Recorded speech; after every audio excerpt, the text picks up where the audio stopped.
Hello and welcome to Multiform. Every week we get together to talk about the latest Xbox news, rumors, and the games we've been playing lately. New episodes post every Monday morning. You can email the show, questions at multiformpodcast.com. And this is episode 264.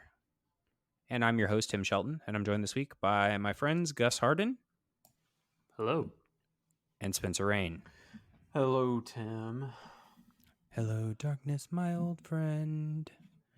I think we all know what everybody's playing right now because it says on our what we've been playing little cheat sheet here: Starfield.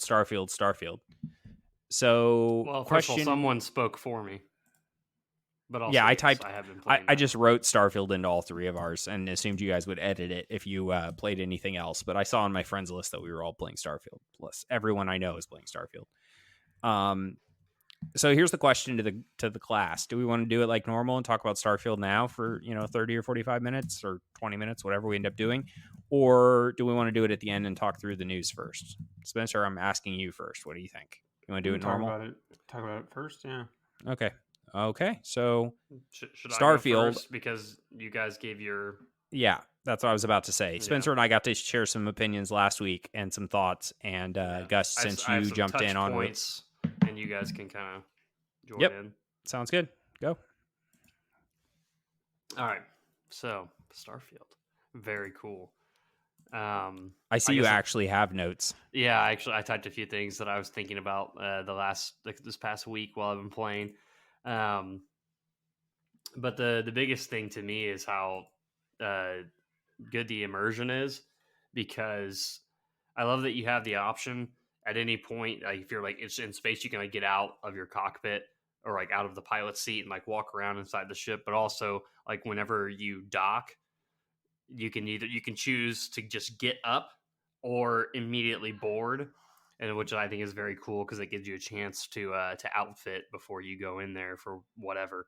And so that way you can manage your inventory better, which I know is a big part of these Bethesda RPGs, is inventory management with their encumberment system. And I don't know what you guys, I didn't listen to last week's episode, and I don't think I was on. I guess no, you weren't. Get your guys' opinion on that. I don't know if you guys talked about the immersion part of it and like the whole like being able to interact with your ship. I don't know that we specifically hit on that. Yeah. I honestly, I don't remember what we said, to be honest. But I mean, it was early access, and Spencer and I had only played like 6 to 8 hours at that point, so it was pretty early. I guess that's true. Yeah. But I don't know. I guess maybe now that you guys have been playing it more, have you? How do you guys kind of interact with the ship system before you get out? Do you just like straight up? Do you want to just land and jump right into it, or do you guys like the chance to like land and get up out of your ship and like mess with your inventory before you get to business? I'd say 90% of the time I jump out and get to business. Right into it. The 10% of the time is because I either want to talk to my companions before to make sure I've exhausted all their dialogue, or I want to unload myself because I know I'm going to pick up a bunch of crap and I want to make sure that my inventory is as clean as possible. Although I've reached the point where, I mean, everybody gets this point, but my ship inventory is full. My character inventory is full. I know you can use companions for carrying stuff, but I haven't built any outposts because I wanted to get pretty far into the story before I started doing anything else. So that's one of my things I'm going to do this week, which is build some outposts to offload some of that inventory. Yeah, that's something that I feel like I need to get into more because another one of my notes was the ship cargo system. Again, it's immersive, but God, is it annoying. Like having to like manage not only your own inventory, but the ship inventory. I will say, I mean, technically you have like 4 inventories. Yeah. Every companion, ship, and ship bases, so and yourself. Oh, that's right, bases. I think that's only if you like the cargo link or whatever, though, right? Technically, there's another one because you have a storage locker in your bedroom. Yeah. But if you want to run all the way there to put something, that is the most inconvenient. That's too much work. And Yeah, I'm upgrade sure it doesn't. your cargo hold size. That's what I did today. So my ship holds 920. Is that just like a ship upgrade that you go buy from somewhere? Yeah. Yeah, See, it's that's not the something I haven't gotten upgrade. into yet. It's not an upgrade. You have to actually slot in additional or new cargo like spots. Like but it adds mass and makes your ship turn radius different and stuff. Yeah. Well, the thing is though, you can just upgrade. I mean, I don't know how like what the ratio is as far as like engine power to mass. I just bought all the upgrades I could buy, like for my engines, for my guns, for everything. While I was doing that, so I don't even know. Like my ship flies great, and I also today, basically all I did, well not all, but a huge thing that I did was I completely rebuilt the Razor Leaf that you get from the Mantis quest. Completely rebuilt it. It looks nothing like the initial ship that you get, because I wanted to add stuff on the side so that it was like 3 wide as far as like spaces you could walk into. And I did that. I gave it a better shield, gave it a better reactor, and just made it all around bigger. Like it's probably 2 or 3 times the size, like the physical size as it is when you first get it. Why'd you do that rather than just building a new ship? Because I think from what I understand, and this kind of makes sense, is it's easier to just build off of the ship that you have, and then either later buy a better ship or capture a better ship. Like I want to get, when I get the right level, I want to get one of those bounty hunter ships, the ecliptic ships, because those are really good and they're better than my upgraded Razor Leaf, and they're better than I think all but like a couple of the ones that you can buy, at least at the lower levels. Because I know it's kind of like Skyrim or Oblivion before it, where like you get access to better stuff just by leveling up. Like stuff shows up in the inventory of shops, and yeah, it's like dynamic leveling basically. Yeah, so like I don't even like at level 12, which is what I am, like I don't have access to all of the ship upgrades, both in the upgrade screen but also in the shipbuilder screen that I would have at later levels. So and you're only level 12? Yeah, I know, I'm only level 12 because I've been doing, I don't know why. You haven't been doing things that like give you experience basically? Well, I built the moon base, which is, I also didn't play it all yesterday, and I only played for like maybe 2 hours. That's like because I'm level 12 now, and I didn't even have early access. I didn't play this weekend very much, and I'm 14. So I was gonna say I played like probably 2 hours this entire weekend, so that's probably why. And like on, what was it, Wednesday? Did you lose Spencer? I didn't play it all Thursday. Wednesday, I just was on the moon. There he is. Yeah, I don't know why. It cut out for us, but for the rest of the audience, it won't. Yeah, it's been weird. It's like while you guys were talking earlier, it was like cutting out for some reason. But yeah, on Wednesday I just built a base on Luna, the Earth's moon. Luna. I like how that's like it seems like in all of these games that deal with space, like real life space, that it's like kind of been universally agreed upon to call the moon Luna rather than just the moon. Yeah, and then also calling it the Sol system rather than the like solar system. Yeah. I feel like that's like a funny thing that just is kind of there. Yeah, I tried to build a base on the moon, and I'm just like, I have no idea what I'm doing. Plus, there's rocks everywhere, and I don't know what I'm doing. It won't let me like place stuff where the rocks are at because there's like something is here, and I'm like, all right, well, whatever. So I put like a science, like a couple of research things on like in there, and like a planetarium, not a planetarium, like the greenhouse type thing, and I put a random. What did you say? A planet? Sound like you said a planetarium. All it has is a bed, and then I moved on. That's literally. Like, I mean, I'm gonna go do something else. That's basically all I did was in the hab that I built. Is I just put a bed and like a couch in it because I was like, and in the kitchen like crafting station. Yeah. I was like, I just wanted it to be like if I do go there for whatever reason, which I probably. This is going to be one of those things I was thinking about it where I'm like, I'm going to be like level 30 and like building like sick bases, and I'll like completely have forgotten about that I have a base on the moon, and then I'll go back there. I'm just like, dude, what was I doing? Because it's just going to be like a 3-room place. But yeah, like I don't know. I was never big into outpost construction, even in Fallout 4. I delved into it a little bit and kind of knew how it worked, but it was just kind of whatever to me. Also, I always think that I want to like pick up random miscellaneous items and then like do like the whole move and rotate system, but it's impossible to do it like in person. I don't know if it's easier to like set items the way you want them to in Outpost Builder. I would assume that it has to be easier. If Yeah, you the can even bird's do it eye at all. view I think was a lot easier. No, to I do mean stuff. like taking the individual items, like just little items, like placing them Oh yeah, I don't even like know. from I your haven't tried to inventory. do that. I don't know if that's like a thing you can do from the builder system. I'll have to figure that out.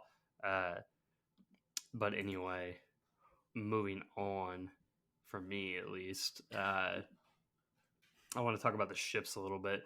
I already talked about the immersiveness of the cargo hold, but I don't know about you, but the ship combat kind of hard to me. Like I feel like I'm burning through repair parts often. Yeah, Because all I have is Frontier. That's the only ship I have. Have you done the mission where you rescue Barrett? And so and you end up going to like Neptune, I think. Well, you end up going to Neptune, but like before that you have like the option of basically either sneaking by some people or attacking them.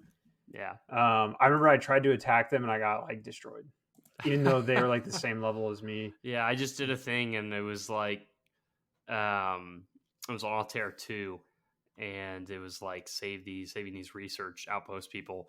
And it was like there was never like a chance where I thought I was gonna die, but like I feel like my shields just dropped to 0 basically immediately.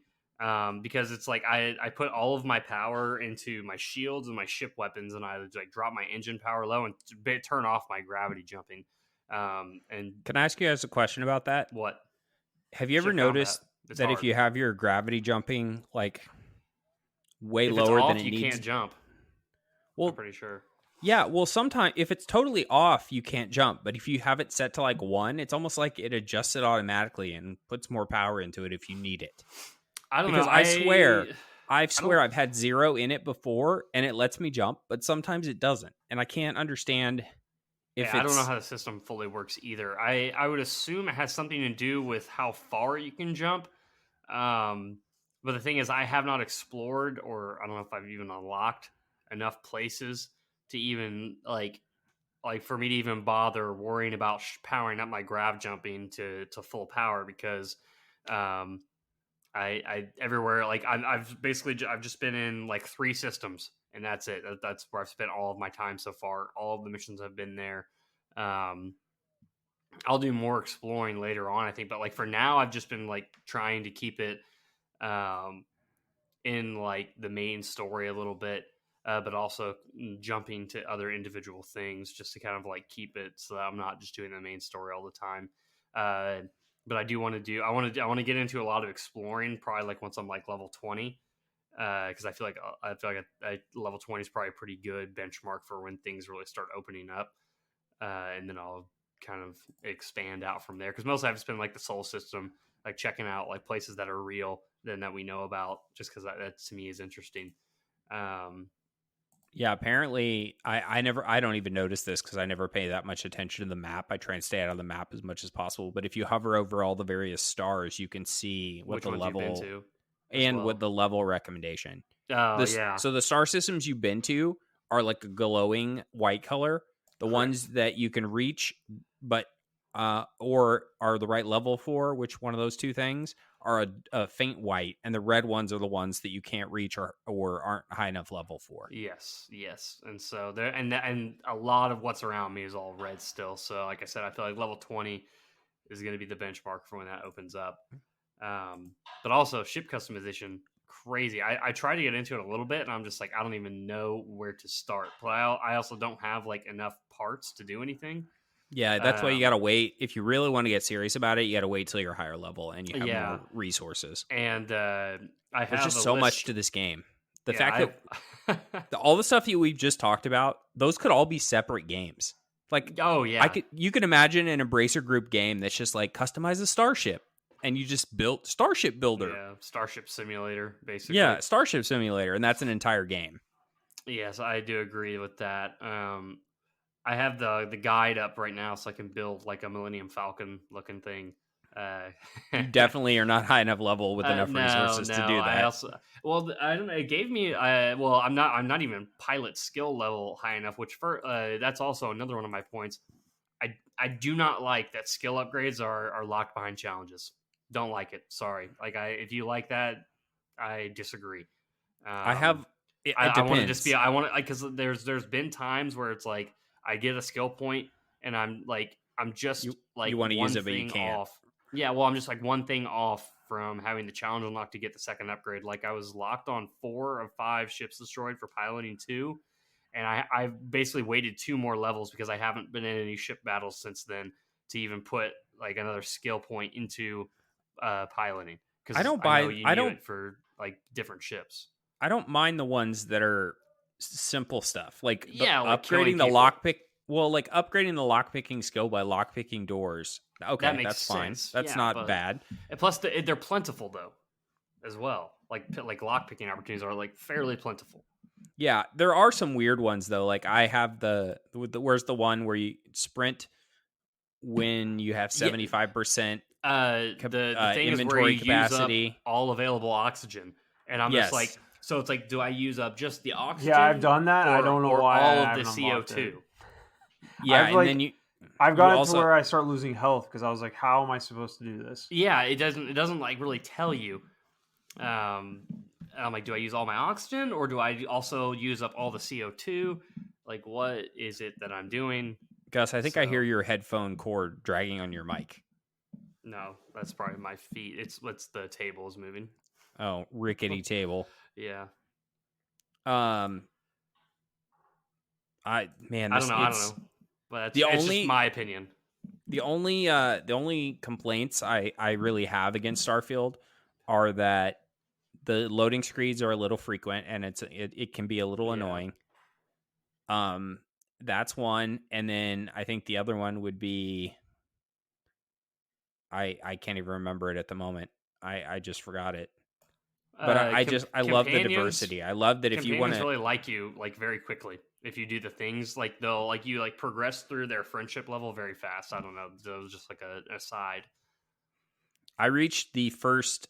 So if you try and go for a marriage with somebody, like once you learn enough likes from them, I'm sorry, it's a union in Starfield. Well, once you get enough likes, you get enough likes from them on your Instagram page. Yeah, but once you get a certain amount of likes, you get their first like where they open up to you and they're retweets, like reacts. Tell you their backstory, and then you can move forward from there. So I just reached my first like unlock of like, hey, let me tell you my backstory now that I trust you. Yes, it was with Sarah. Yeah, it's with Sarah. Yeah. It's how did I know? It's so easy to do the stuff that like she likes, and then once if you're a good do guy, like 3 or 4, it will. Yeah, she's like kind of self-righteous.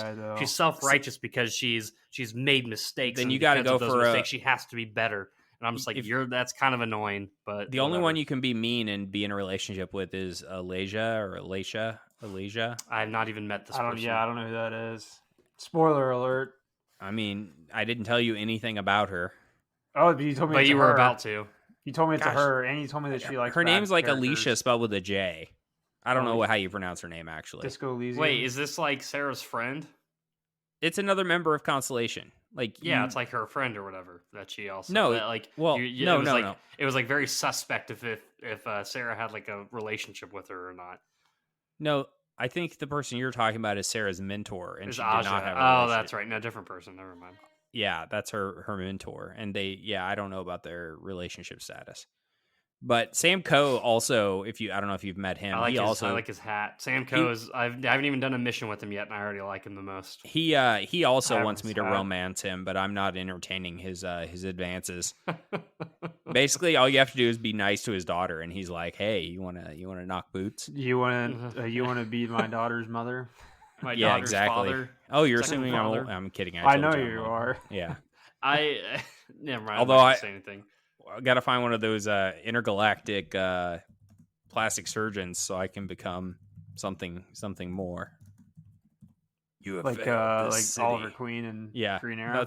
that's exactly what I was thinking. Oh, okay. I went to one of those for the first time today because I was like tired of how lifeless my guy looked every time I got out of the cockpit seat. Oh yeah, And I mine was looks like, lifeless too. I need to like make my skin darker or There's like nothing you can do. I need to like tweak like the fix eyes. his I don't know what complexion it was, to make him it look like made more it- like creased.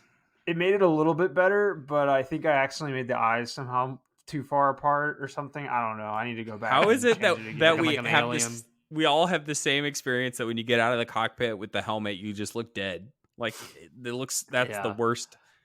Yeah. Which Apparently, is what I always do. I always land and then physically get up and then walk out of my ship every time. oh no, For I'm the all about immersion. speed and convenience. Like I get out immediately unless I click the wrong. By the way, there are so many shortcuts to skip things, like to jump between menus. Like, did you know if you hold down the menu button, it goes to Yeah. the star map? Yes, and that's also So- very annoying for me because I haven't quite like gotten the thing like the timing figure out for like how long do I have to hold it to send me to the star map? Because then I'll go to the star map sometimes, and then I'll hit B because I want to exit the star map. And But you go all up that the does level. is take me out to the solar system level. And I'm I like, find that annoying. "Argh!" And Like then it should be I'll smash going the up a B level button. in the solar system should be a different button than exit. I agree. Holding to exit takes too long Maybe because you want to maybe be in the they'll- menu and then out quickly, and having to hold Yeah. B takes forever. No, I agree. Yes, I have noticed that, Tim. Just I a don't lot know. of it's just a lot of fun, and the fact.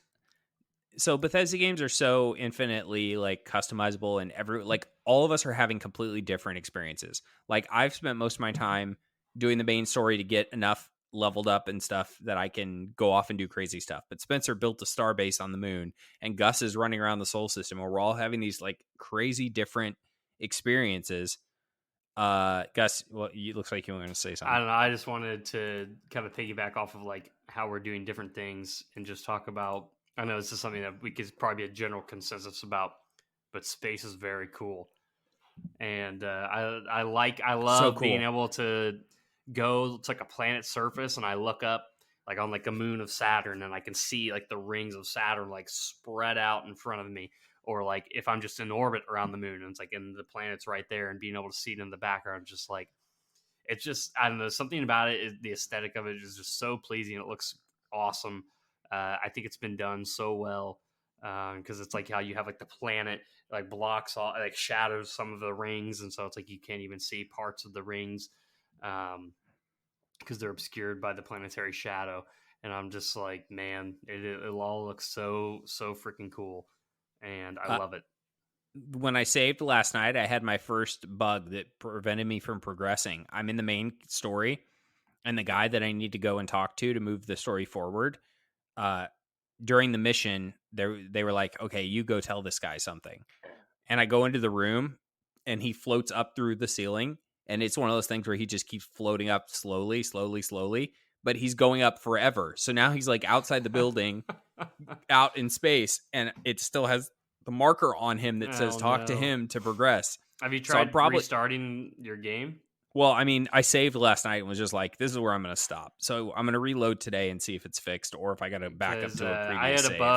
I had a bug where Sarah's voice was locked on the like this like as if she's talking through the like a helmet microphone, and all I had to do was save and reset and I close out the game, like quit it, and then go back. I'm sure it will because it's probably not in my save. It's probably an instance bug. So once I reload, it should be fine. But also, so this game obviously works with quick resume, which I hate games that don't. But I'm playing. So yesterday I played on Series S on my couch in my living room, and then earlier in the day I played on Series X in my office, and then last night, or was this 2 nights ago? I lost track at this point. I played on my PC, and it was the first time I played with mouse and keyboard, and so I didn't know all the mouse and keyboard controls, and I hit Z thinking it would bring up, I was either trying to bring up inventory or something else, and instead of what I was trying to do, it used my power, which the one I had equipped, I won't tell you what it was, but needless to say, I was in a crowded area in a neon nightclub, and I assaulted roughly 30 people, and the entire place got mad at me and everyone just started shooting me, and I was, or at least screaming and running if they didn't have guns. And I was like, oh, okay, load save, because I was there to do a mission, which was now completely derailed.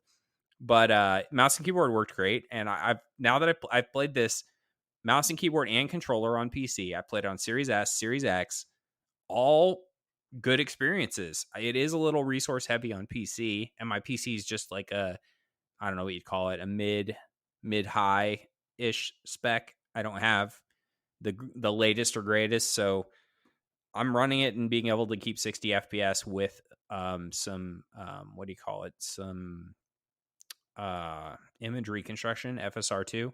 But I still prefer probably my Series X the most, just because it's the most convenient to just be able to sit down, controller on a chair.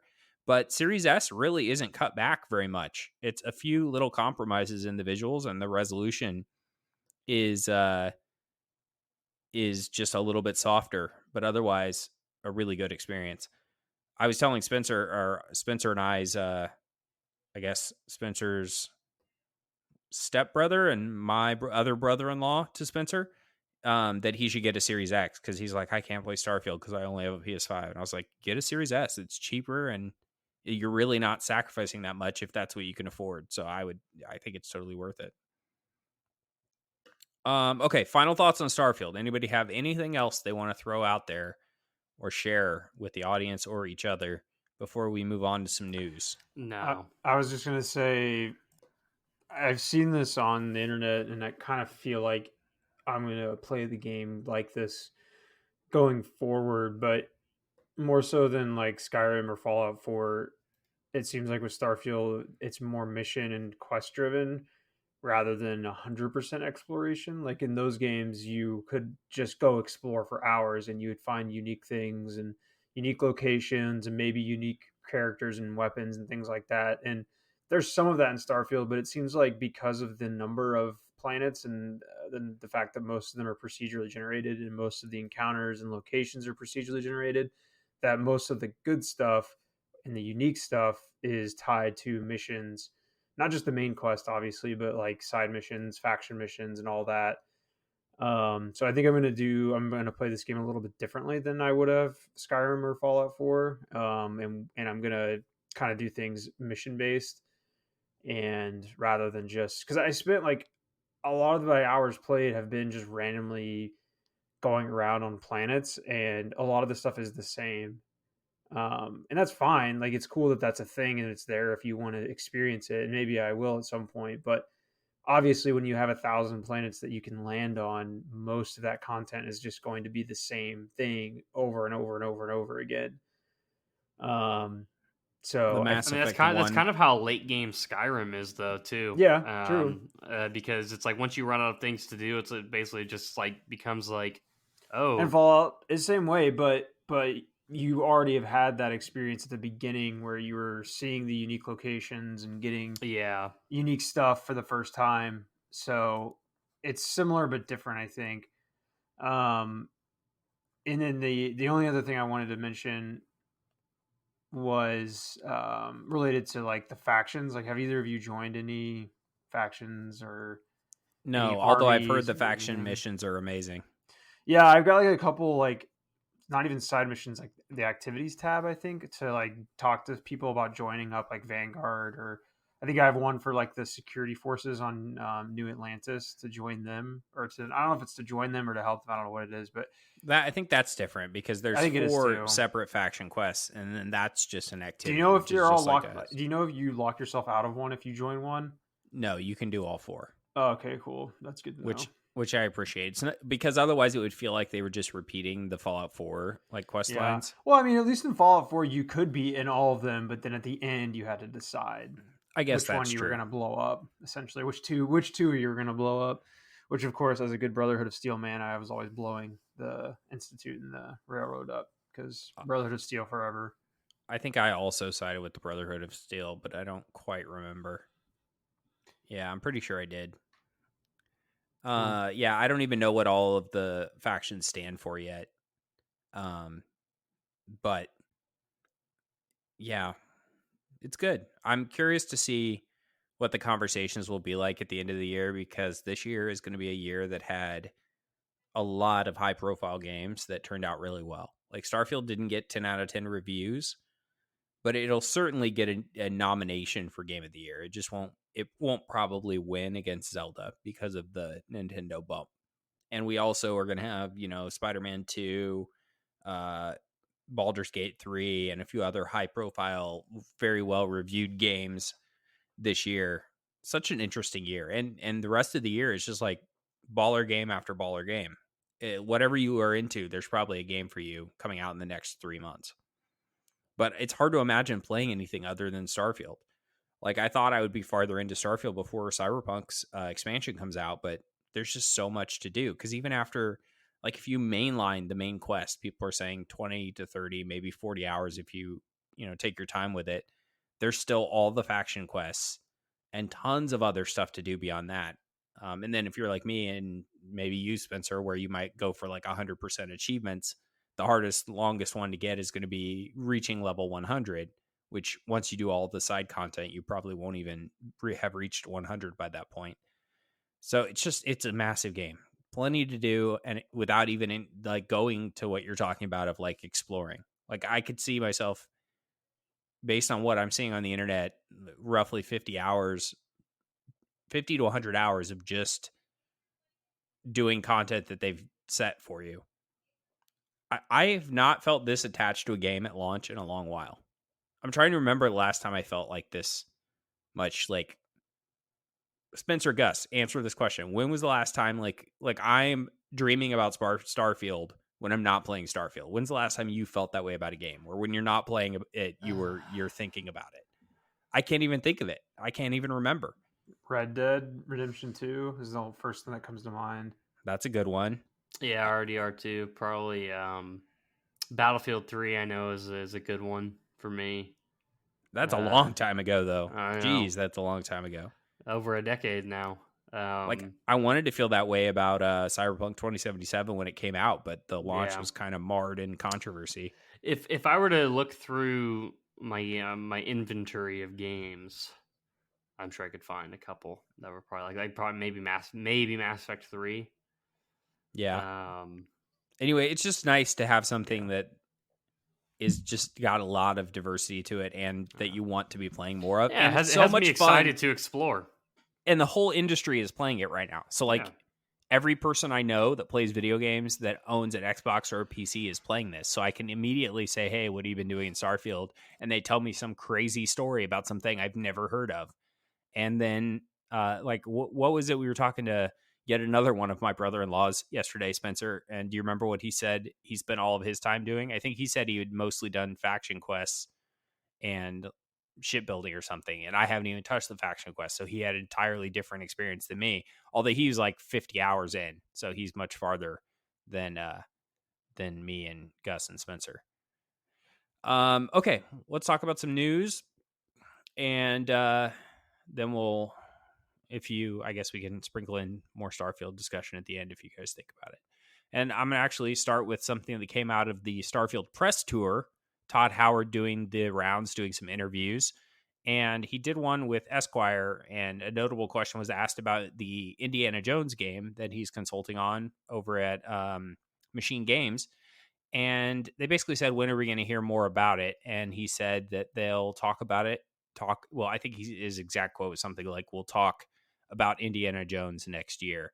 So the only note there is it sounds like Indiana Jones might get a formal reveal in 2024.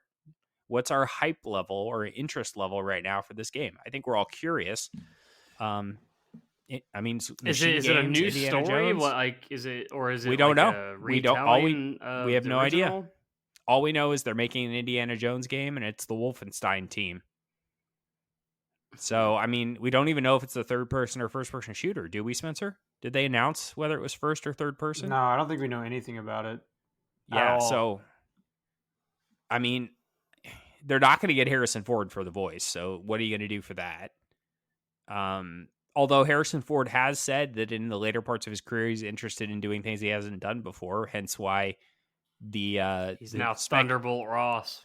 Yeah, the speculation is that he's doing the Marvel Cinematic Universe because he wants to do motion capture, which he's never done before. He's done green screen work before because he did that movie with that dog where he's on a boat. I suppose I could see like an adventure betwixt movies. I think it'd be more fun as a third-person game, but then it's like, are you just building Uncharted? And if it's first-person, like, how interesting is that if, like, you're mostly doing, like, fists and, single action pistol and maybe a whip in first person? Also, just how much of it is it going to be Indy killing people? Because it's like, you'll think about Uncharted, and there's a lot of killing that Nathan Drake does. Well, I mean, and yeah. It's like, I don't recall Indy shying away from killing people, but I also don't like see him as like racking up a body count. I'm Googling it right now. How many people does Indiana Jones kill? 9 deaths in the original movie alone were directly caused by Indy, and around 14 in the second movie and 9 in the third movie. So he kills less than 15 people in all 3 movies of the original trilogy. So wait, and how many? And so 9 of those aren't like a few of those caused by the Ark of the Covenant? Well, it says directly caused by Indy. How are they counting? I don't know what they're counting. Yeah, you'll have to check that. Because it's directly caused by, so the ones that he shot or like blew up or whatever, I wouldn't say it counts the Ark of the Covenant people. Because then it's like another 20. Yeah.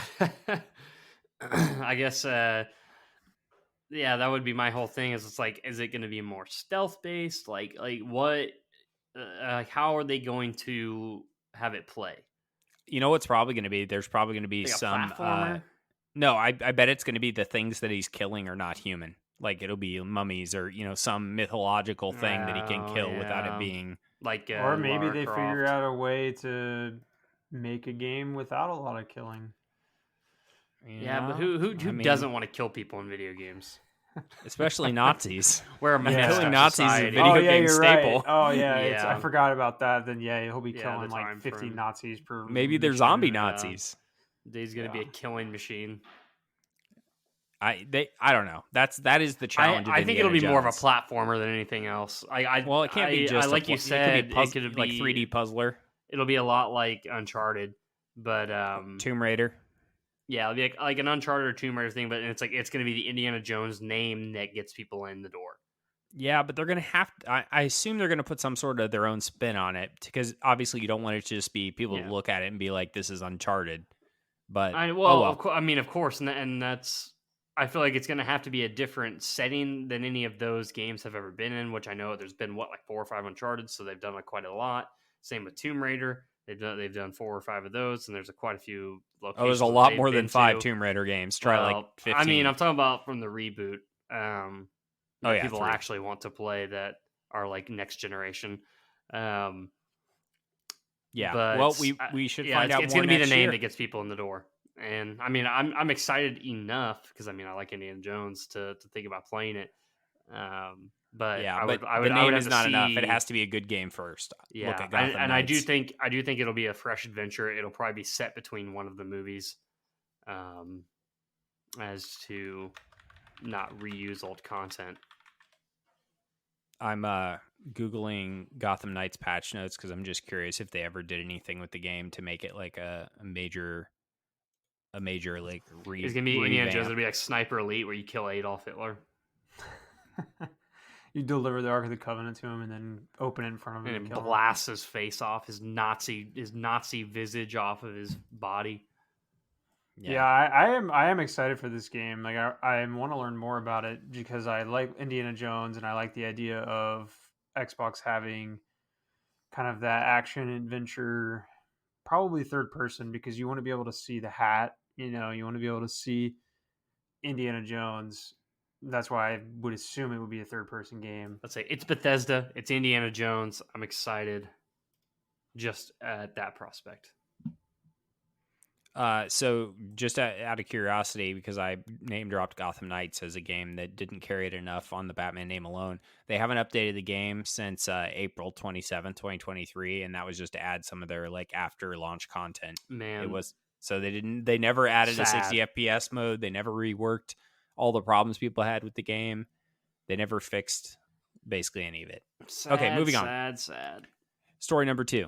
The September Xbox dashboard / software update is now available, and it adds quite a lot of stuff. We got 1, 2, 3, 4, 5, looks like 7 or 8 things. So number one, you can stream games to Discord. So you can stream, video to Discord in a private community, which I could see people using for either streaming to their friends or streaming to a closed community if it's a locked Discord for like a podcast or something. Some of the podcasts I listen to have a Discord that's for Patreon members only, so you could do something like that. Number two, variable refresh rate. So if you have a TV that supports it, now you can have it turn on only for gaming as opposed to all the time.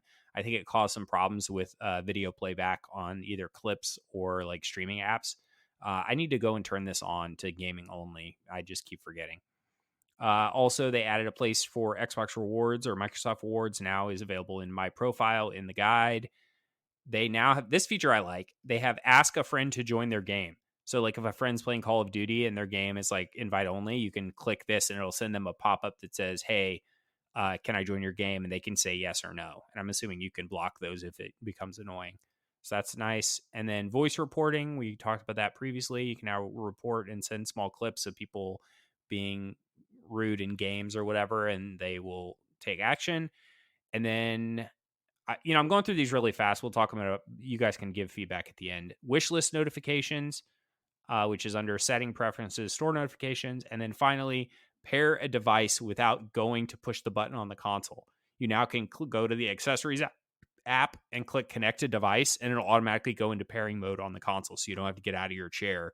As long as you have at least something near you already connected, you can use that thing to connect another thing remotely. Any of these jump out at you guys? Otherwise, I'll highlight the ones that jump out for me as like I'm really glad to see. The pairing a device without pushing the button on the console is very nice.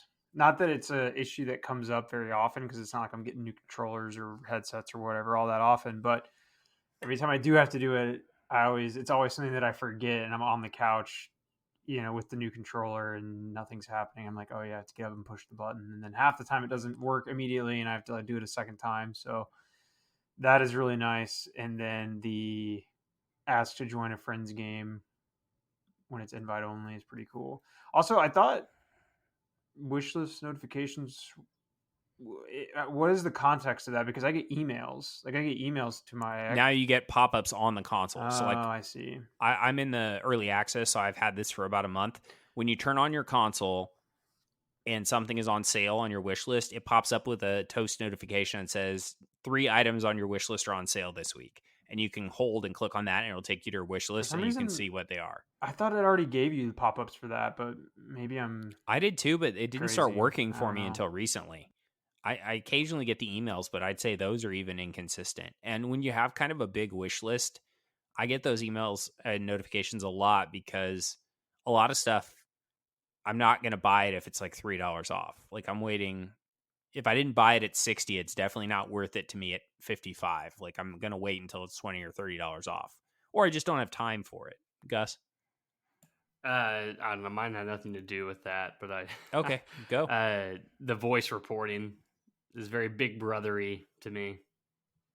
Yeah, there are some people concerned about that because it will. But I mean, then again, I understand if you're in an open lobby yelling, like if it's an open lobby, you're giving up your privacy by screaming into an open lobby. Yeah. So, I'm just like, why? I don't know. I understand the point of it, but also I'm just like, the thing is half the time you're gonna have kids who like their parents might hear it or whatever, and they're probably not even old enough to be playing the game that they're playing anyway. So it's like if it's a rated M game like Call of Duty and you're playing it online, and you're gonna get rated M voice chat too. Like I know they say that the ESRB cannot rate online interaction. Well, I know, but I think this voice reporting is for like racial slurs or abuse. No, and I know that's how it's going to be used. But I mean, people can report all they want for people doing things that are totally fine. I think Microsoft's just going to ignore them. Yeah, like if you report somebody for saying like F you, yeah, like you idiot. as compared to replacing idiot with any number of racial or gender-based slur, like that's gonna get you marked. But obviously there's a lot of nuance there. What's allowed and what's not. I know they have the community guidelines, but you know what? This is never an issue for me. Like, I'm not worried about anybody reporting me because I'm never anything but nice. Like, I'm not the kind of person that gets angry and starts screaming. I'm the kind of person that gets angry and it's like, okay, one more. I just don't play match. multiplayer games with and sit in real live voice chat. Anyway, if I'm going to play a multiplayer game, I'm in party chat with my friends, and they aren't going to care what I say. But am I ever going to go into game chat and start like berating possibly 13-year-olds? No, because one, you know what I find, and two, to be a bigger an issue. I don't want to talk to these people. I don't find that to be an issue. What I find to be an issue is every time I play a game where I leave my voice open just to see what's going on, there's always somebody in there that is unmuted having conversations with a hot mic, or like you can hear what's going on in the background. But it's not just crying. That. It's like they live in a house with like 5 other guys, and all 5 of them are having a conversation in the room, and they're all on the same mic, right? It's like only one of them is in the game.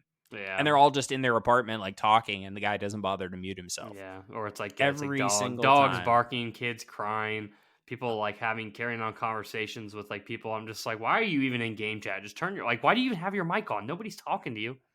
Like, I don't know. So they can randomly yell things at people when they get mad. The age of meeting people online in a video game setting, to me personally, is over. Like on console, it's over. It's been over for quite some time. You can disagree with me all you want. I don't think that's a thing anymore. Now on like PC, like games maybe like some World people of still Warcraft do though. Or whatever. Yeah, it's like I don't know, like the VR stuff. But like no like I'd be shocked anymore if people are making friends in a Call of Duty game chat lobby the way we used to in like 2009. Because it doesn't happen anymore because people either don't want to talk to people or they're in a party chat with people they like playing with already, and they're not going to go into game chat and talk to random people because it's just like it's too much work. I'm still friends with this guy on Facebook and on Xbox Live that I played Need for Speed Carbon with. If that's not the deepest cut, I don't know what is. His name's Brandon. I have a ton of people that I'm still Xbox Live friends with from like I was playing games with them in like 2007, 2008, 2009. Yeah, but are you friends with them on Facebook? Have you taken it to the real world? No, but they still get online. Not that Facebook is the real world. There's a couple people that I knew. I knew them through a friend that I knew in real life. And he knew them from playing like NASCAR games. And this is like Halo Reach era. And we'd play Halo Reach with these people. And it's like one of them lived in New York, one of them lived in Kentucky. But even by that point, we weren't in game chat. We were partying up with people that we had played like games with prior. And I was Facebook friends with one of those guys actually. But then I deleted my Facebook. But he was a New York Knicks fan, I remember, and I would play Halo Reach with him and like a bunch of other like guys, and also play NBA 2K11, and we would always have a great time. But now it's like that kind of thing doesn't happen. And I mean, I'm 28 now. Like I haven't talked to any of those people, and like it's like I have fond memories of playing these games with them. Don't get me wrong, but I don't yearn to go into game chat and make nice and make friends with people because there's a chance. We all got old. Also, one, I'm old, so if I'm like friends with a 13-year-old, we got problems. And then also it's like, and the kind of guy that plays like Call of Duty and is in game chat just to begin with, I don't want to be friends with anyway anymore because it's like it's probably weird. Oh man, you just probably offended half of our audience. I'm just kidding. Maybe. Okay, moving on. Number 3. Xbox announced their plans for Tokyo Game Show, which is usually the final big show of the year. Their blog, this is a little excerpt. It says, quote, players can expect to hear progress updates from Xbox and Bethesda's Softworks and see a creatively diverse collection of games from creators predominantly located in Japan and across Asia. We'll also share exciting new games coming to Xbox Game Pass, which continues to grow with great content from teams all around Asia. And it says the Xbox digital broadcast will return to Tokyo Game Show September 21st at, 2 a.m. Pacific time. So that's 5 a.m. Eastern. So definitely won't be watching that live. The only reason I threw this in here is because if it's like last year, I kind of expect them to announce a bunch of games are coming to Xbox that were already available on PlayStation or PC and or are coming to Game Pass. Like, remember last year where this was around the time that they were like, oh, Final Fantasy, Persona, Yakuza, all those games were coming to Game Pass, and a bunch of other stuff from Japanese studios. So I'm curious what interesting stuff that I either have heard of, but haven't really wanted to jump over to PlayStation and buy to try that might come to Game Pass that might be like, oh, this looks interesting. It's weird, but I'm willing to check it out because it's on Game Pass. So I'll be on the lookout for that, but I don't know that there's much more to say. Spencer, Gus, any thoughts? No, I wonder if we'll hear more, because didn't they recently talk about Final Fantasy again? They were at the Final Fantasy Fest or whatever, and they Yeah. announced that Final Fantasy 14 was coming to Xbox. And then So they said maybe- all future Final Fantasy games will come to Xbox as well. Maybe we hear something about Final Fantasy 7 remake. Probably not. You know what would be really weird is if Final Fantasy Remake, the second one, the part 2, whatever the name of it is, if that came to Xbox before the first one because of contractual obligations. But it seems like PlayStation has some sort of contractual deal for all the Final Fantasy 7 remakes. I think it's more likely that we would get Final Fantasy 16 on Xbox before we get Final Fantasy 7 Remake. But they gave away Final Fantasy 7 Remake at some point on PlayStation Plus, so I own it. I think I only own the PS4 version, though. But I played only like an hour of it. Maybe I'll go back to it at some point because I would like to play more, but, who has the time? And on a similar vein, number 4, E3 2024. So we have confirmation from the ESA that no event is going to be planned for LA in June of 2024. So they have not completely eliminated the possibility of having an E3 next year, but we know it will not be in Los Angeles at the Los Angeles Convention Center as it usually had been pre-pandemic.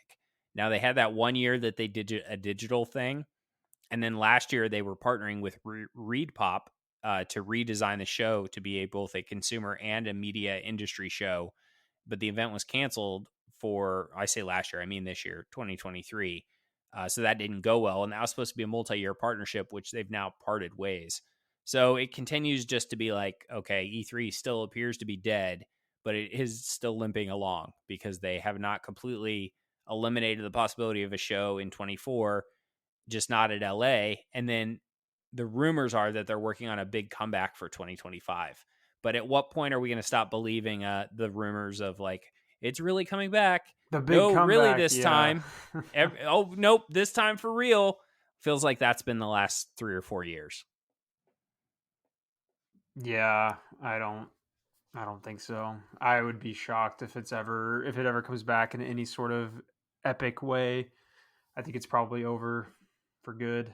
They'll just be these little side shows and publisher shows like we've been doing the last few years, unfortunately. So Tim, you're lucky you went to one of the last couple real E3s pre-COVID. Well, yeah, I mean, I went to the last 2 in-person E3s because the only other one that's happened since then was digital, right? Pretty sure. 2019, there wasn't one in 2020 or 21. 22 was digital. Or no, 2021 was digital. 22 didn't happen, and now 23 didn't happen. So, yeah. Yeah, there you go. And you know what's crazy? Did 22 not happen as well? I thought this year was the first one that didn't have one. I don't remember.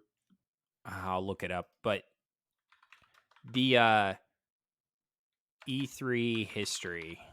E3. I think I've said this on the show before, but I went in 2018 and 2019. In 2018, it was still somewhat the big show that E3 of old. I'm sure people that have gone for decades had seen it shrink, but from my perspective, it still had all the big players, right? Like PlayStation was there. I'm sorry, PlayStation wasn't there. Microsoft had a booth on the show floor. Ubisoft, Activision, Capcom, um, everybody had big show booths except for PlayStation and EA. And then the next year, it was such a difference because Activision Blizzard wasn't there, Microsoft wasn't there, Bethesda hadn't been acquired yet, so they were still there. Ubisoft was still there, Nintendo was in the other hall. So like a bunch of, when you take away Activision Blizzard and Microsoft, that's a lot of show floor booth space. Like when you walked in, the three biggest booths were Ubisoft, Microsoft, and Activision Blizzard for Call of Duty and Destiny. And when you remove two of those, the previous year they had this big Microsoft Mixer booth that like killed the vibe of that floor, because then the next year there was just a bunch of smaller stuff. You had like, it didn't feel the same even the 2 years that I went. And then, pandemic happened within 6 months of that show. So it was already kind of on the way outs before the pandemic hastened it even faster. And imagine how much more it would be hastened by Activision Blizzard being gobbled up and Bethesda being gobbled up by Microsoft. And PlayStation has acquired a bunch of studios, and neither of them go to the show. EA doesn't go to the show. And who knows if Ubisoft would go to a new show. So they really need to come up with better incentives for why people need to be there. And maybe, I don't know, Gamescom is still thriving. So find a way to tap into what Gamescom is tapping into, because it doesn't seem like it has a future as a media only event, unless you do a hybrid event with media days and public days like Gamescom. Okay, I said I was looking up the history of E3. Here we go. Here's the breakdown. Wow, this is way more in depth. Impact of COVID. Okay, this is written. I need the chart at the bottom. Okay, so it was canceled in 22 and 23. It was online only in 21, canceled in 20, and then 19 was last year. So 3 out of the last 4 years it was canceled, 20, 22, and 23, and then 21 was the online one. So, yeah, sad. I'm just glad I got to go before it was over, because when I was a kid, I used to read about it in Game Informer magazine and I always wanted to go walk that show floor. So it's fun. Last 2 stories this week. System Shock Remake coming to console. So ESRB has rated the System Shock Remake for PS4, PS5, Xbox One, Xbox Series X, and S. It launched on PC in May. The Metacritic scores are not great. It's in like the 70s or 80s somewhere. They're just okay. Low 80s. I think it might have been high 70s or low 80s. But I don't know about you, Spencer, but I always have heard so much about System Shock, like the influences it had on games like BioShock and other first-person shooters.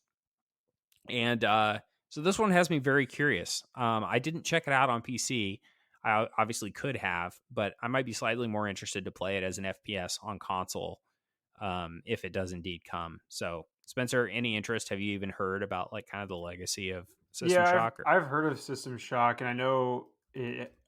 We were just talking about this yesterday, weren't we? Like what it, the games that it's influenced more in the 2010s, and I think, it was Prey. That's what they were talking about yesterday. That one of the influences of Prey was System Shock, but and Deus Ex, that kind of an idea. I don't know. I've never played. I had never played the first one or the second one, so I've heard of it, yes, but I don't really have any connection or feeling to it. Like I don't. I just put a picture of the first game from '94 into our group me, and you'll be surprised at the graphics, like compared to what the remake I'm sure has. So, yeah, I don't know. I'm not that interested. It's very Doom 1, like blocky, minimal textures kind of thing. So the remake obviously makes a huge upgrade in graphics. Sorry, I cut you off there to say I was sending you a picture. How rude. No, it's okay. I think I was having connection issues, but no, I don't have any connection, speaking of, to this game. So I don't know. I just know people like it, and companies say that they use it as inspiration for some of the more modern games. So I don't know. Yeah. Well, we'll see. It'll all depend on availability, price, and those will be the deciding factors. I don't know how much it was on PC, so I don't know what it'll be likely on Xbox. So we have 2 games coming announced for Game Pass. It seemed like a lot of stuff was staying out of the way of Starfield. Solar Ash is coming September 14th, and Lies of P is coming September 19th, which is day 1 Game Pass. I don't know if Solar Ash is also day 1 Game Pass. I'm going to click on the Xbox blog and see if it is. No, it is not. But yeah, so Lies of P is fairly highly anticipated, but I suspect it's going to disappoint because it seems like anything like that has come to Game Pass has been more of a disappointment than anything. Leaving September 15th, we have Amazing Cultivation Simulator on PC. Didn't even know that was a thing. Origami 2 on PC and console. I'm going to stop reading the platforms unless it's PC only. Danganronpa V3, Killing Harmony Anniversary Edition, DC League of Super Pets, The Adventures of Crypto and Ace. I'm going to pause right there to say I was actually excited about this game when I heard about it because it's a DC Comics Super Pets game, but then when I downloaded it and booted it, it's a basically an infinite runner, like a mobile game but for console, and I was like, this is trash, and I uninstalled it. Fuga, Melodies of Steel, Metal Hellsinger, Sid Meier's Civilization 6, Tainted Grail Conquest, and Train Sim World 3. So your biggest removals there are probably Sid Meier's Civilization 6 and maybe Danganronpa. That's obviously a game that Train Sim World is kind of niche, but I'm sure some people are really into that. So not terrible month for what's falling off. And that is that's the news. Game Pass. So I have a final story here, which I originally wrote the end, and now I'm writing the end ? And it is just to talk about Multiform as a podcast, because I think going forward, things are going to change in how we do the podcast, because a lot has changed in the 5 years that we've done the show. So we don't do this professionally. All 3 of us have separate careers. Spencer's a lawyer. Gus is an electrician. I'm in marketing. And before, when we started the show, none of us had, well, Spencer and I were not married, or I'm sorry, Spencer wasn't married. I didn't have kids. Gus wasn't in a relationship. We all had a lot more free time. And so things have changed over time. And specifically for me with the kids and my job and my family and everything, and me doing most of the back end production of the show, it's been hard to keep up with the weekly schedule. Also with travel for us, you've seen several times on the show that I've done shows alone. I've had guests like Brett come in. And so want to change how we're doing things and make some, I don't know, I've said change multiple times. I think the other thing is Spencer and I started this as kind of an outlet just to get together and talk about video games. And we like that part of the show. But I personally have gotten a lot of what I wanted to get out of this show out of it now after 5 years. I went to E3 2 years. I went to the Game Awards once. We've talked about a lot of games. We've reviewed games. But I think what I'd like to move away from is trying to keep up with weekly news, because a lot of weeks the news is a little bit slower and it's less interesting, and keeping up with it and coming up with enough content to fill a show is kind of a pain in a way that it wouldn't be if this was my full-time job and we were making, a living from this instead of like a side thing. So I guess before I talk about what the plan is going forward, is there anything you guys want to say about the like impact or like, how things are changing or how you feel about it or any of that? I don't know. I've enjoyed doing this, like you said. I came in a few episodes late, and I've probably been between the two of you on the fewest episodes. But I always really enjoyed getting together with you guys and talking about what we've been playing, what we've been doing. But yeah, that is the fun of it. The back end, like working on editing and all that kind of stuff, is not the fun part. The fun part is just especially when you're also shoot having to keep up with news. Yeah, that is kind of the biggest pain of it. It kind of is an always on like part-time job, because you want to be in the know about whatever's going on in the industry so you can throw it in the show notes and talk about it. And that does take more mind share than I would admit. Yeah. Well, plus you also care a lot about the production value of this show.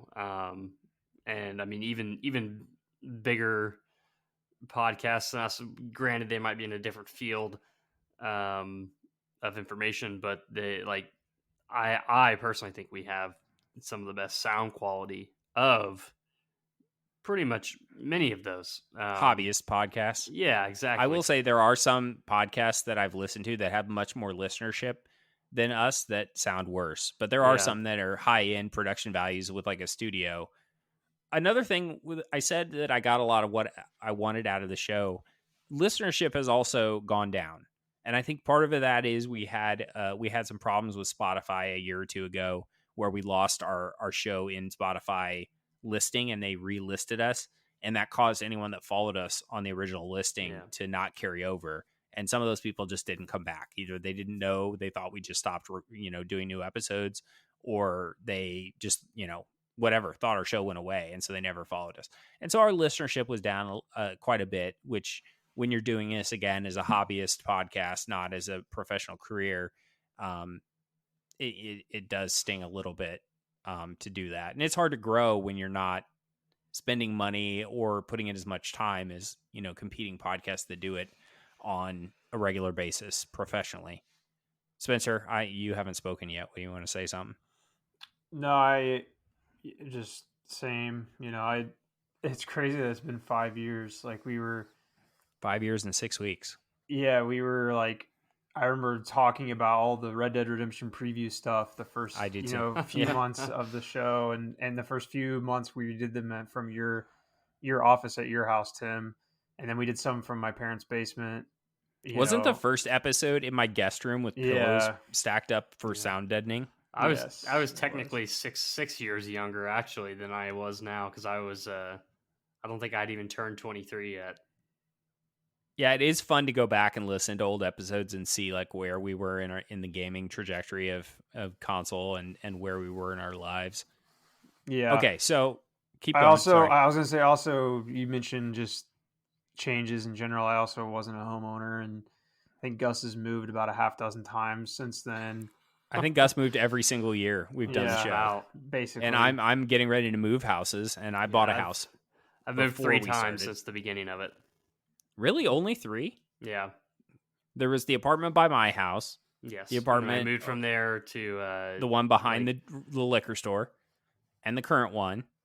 No. Isn't there another one? There was the one after the one by you was more by up north. Yes.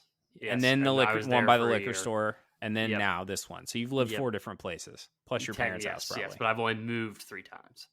I don't think I. You were in an apartment. I wasn't when we living. started. No, I had moved out of my parents. Yeah, you're right, because you remember you used to drive from right here. You were in that apartment right here by my house, and then it was so easy because that was when we weren't doing it remote. We would show up at your place every week. Yeah, because Spencer lived at his parents like 5 miles away. You lived a mile away. Yeah, we were both like 10 minutes away, and so like 5-10 minutes, and so we could easily make it there very quickly. Which has also been like another thing. Like I have always preferred like when we got together and did it, but because we also did it on Friday nights then when we started. Now it's like it's funny. It's like it got to the point where again our schedules got so like slammed and everything that we stopped doing it on Fridays and started doing it on Sundays. Where like is like Friday nights were like fun because I mean you could just do it and then it would be over at like 8 and we'd leave. Yeah, but it started once Spencer got married and you got a girlfriend and I had kids. And like, also COVID. We were all busy on Fridays a lot, and COVID was a big part of why we went remote and we never switched it up. Yeah, I will say the sound quality is better doing it remote because we each have our own individual mics with our own sound wave that gets edited separately. Yeah, and I can from sitting across from each other. And I can like adjust and boost levels individually for each track. So like if Spencer's mic is softer than the rest of us, it all gets boosted to be at the same volume roughly and the same like amplitude or whatever it is. So that said, we all enjoy doing it, so I don't think we're going to stop entirely. We'll see what shakes out. This will probably be the last episode. This definitely will be the last weekly episode where This we won't go be the through. last you hear from us, though. Yeah, but this will be the last one where we go through what we've been playing and then talk about the news. I think just talking off the cuff, some things that might be future episodes is like doing an episode once we like a Starfield comes out and we're all playing it, to drop an episode to talk about our time with that game, or another big release. We also have talked about like branching out instead of just talking about Xbox, maybe also doing some other pop culture. Yeah, doing some other pop culture where gaming and pop culture kind of mix together with, DC Comics and Star Wars and other stuff. But we'll see. This way we'll take a little of the pressure off. I think anybody that stops doing a weekly podcast and goes to like irregular schedule, it ends up dying eventually. So I'm a little weary of that happening, but I do want to see how I feel about not putting the pressure on myself to deliver an episode every single week. I mean, in 5 years, we've missed, I think, 3 weeks.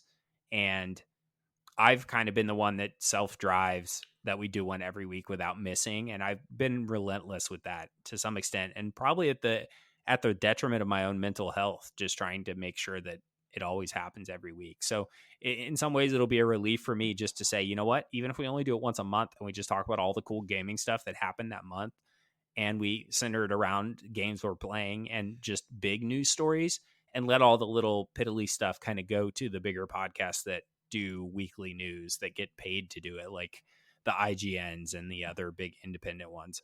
I think that'll be for the best. But we've shifted our podcast hosting to Spotify, so their service is free and perpetual. So the shows are not going away. You can listen to old episodes. They'll still be there. We're still going to have our .com and our email address, so you can still reach us, questions@multiformpodcast.com. And maybe if we get a bunch of questions or whatever, we can do a questions episode or a Q&A or something. We also have the Facebook and the Twitter @multiformpod. And then you can always reach me on Twitter @TimShelton, which I'll give the plug at the end, as I always do. But yeah, and things will be different, but in some ways it'll be better because less pressure on myself to deliver a weekly episode. And maybe we'll just do it because we want to do it, like we originally set out to do, Spencer. We set out to just talk about it because we like talking about games. But at some point, I think for me, it became more of a job than an enjoyment. So, yeah. And just, I think the biggest thing is just having so much less time than we all had 5 years ago, especially me and you, Tim, with having kids. I think that's made it more. Well, Gus had 2 jobs for like a year and a half. Yeah, true. Yeah, that did not help me at all. I didn't work on Sundays, but you had to get up early the next day. Though, but it impacted your free time elsewhere. It wore on me. Well, plus also for the first like half of this year, I was waking up at like 3:30 on Monday. Yeah, the day after we record, and we usually recorded pretty late. And so if we were recording late, I simply care more about my job than this podcast, basically. So, well, obviously, sue me. Well, and as my kids have gotten older, their bedtimes have gotten later, and I record after they go to bed, and that meant less time to game. And anytime I spend producing this podcast means less time to game. And frankly, I'd rather play Starfield right now than record this podcast, even though I love recording the podcast. I do, like, as soon as I get off here, I'm going to produce it as fast as possible so I can play Starfield before I go to bed.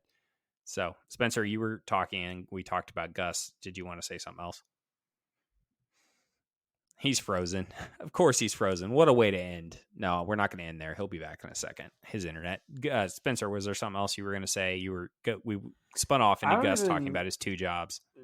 No, I wasn't, but I don't know if it's my internet. I don't know what's going on. It's honestly probably just my computer dying a slow death. Oh, yeah, that's your old MacBook, isn't it? Yeah. I don't know. You can start recording on the Windows computer. Maybe. Okay, final word of the weekly edition of Multiform before we enter a new world. Gus? I don't know. I'm a little bit excited to see how this turns out. I mean, because the thing is, with possibly transitioning to a pop culture podcast, the 3 of us consume more than enough of that and I think in a broader range than a lot of other people to be able to keep something like that interesting. So I do think you'll see us in that capacity soon. And also, if we single it down to like one topic per episode, like this is the Starfield episode, episodes don't need to be as long. Like we could do 30 to 45 minute episodes on a singular topic and just do them as we want. So I think we'll keep discussing it with ourselves. And I think when we have a topic that we want to record something about, we'll do it. And maybe we'll change our podcast feed to just be Multiform instead of Multiform and Xbox Podcast. And I'm sure we'll lose listeners that don't want to do anything because they liked the way we did it old. We did have a small group of very loyal listeners that I appreciate, especially the people that follow me on Twitter or DM'd me on Twitter to say nice things. I appreciate it. And yeah, we'll be back in some way, shape, or form, just not every week.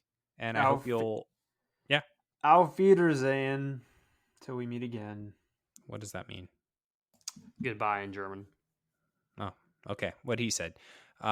Thank you for this last weekly episode of Multiform and Xbox Podcast. I am your host, Tim Shelton, and please follow me on Twitter at Tim Shelton.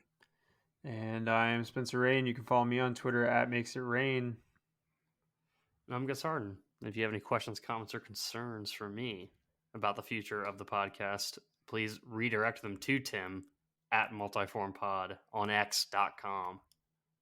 Owned and operated by Elon Musk. You forgot that part. For now. For now. Until he goes to jail. Until it crashes and burns.